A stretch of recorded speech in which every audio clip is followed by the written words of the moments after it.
Okay, so during this video, I want you to think about a couple things. What's your opinion? What's going to happen to the stock market the next week, maybe the next month, and maybe the next year going forward? So let's listen to my bullet points and tell me what you think.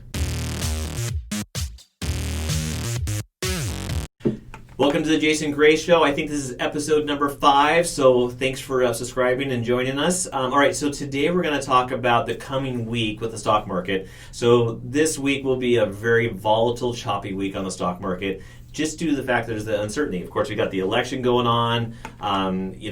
What happens after the election? Both sides have talked about contesting the election. So if there's no real clear winner rolling out on the 4th of November, expect a choppy ride. They're projecting there could be a 10 or 20% correction on the stock market. So definitely think about where to keep some of your stocks.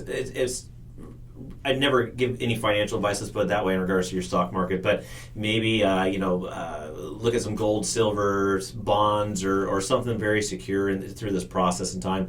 Of course, we'll probably bounce right back. Whatever's going to happen is going to happen.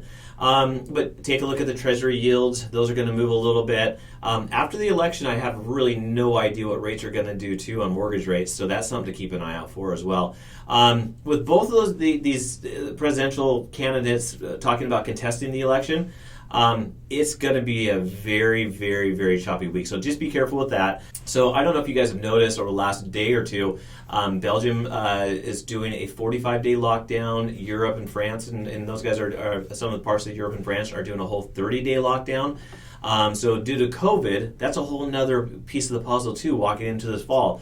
Talking about additional cases that are going to come along. What's the U.S. going to do with the lockdown? I mean, are they going to lock down, not lock down? I'd love to have your comments on that.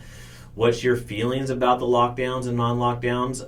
Obviously, we all have to protect ourselves. Masks are important for everyone. I think when you're out and about, that's very important. But I think being cautious and careful and washing your hands and being smart about that's really, really good. But man, that could directly affect the stock market going a few weeks out.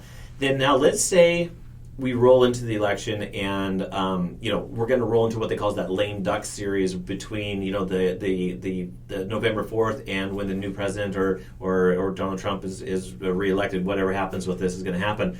They call this a lame duck session. So you got to worry about the stimulus money too. They've both held both their sides. I think Democrats have like a $3 billion or $3 trillion stimulus package. Then they bumped it down to like $2.2 trillion.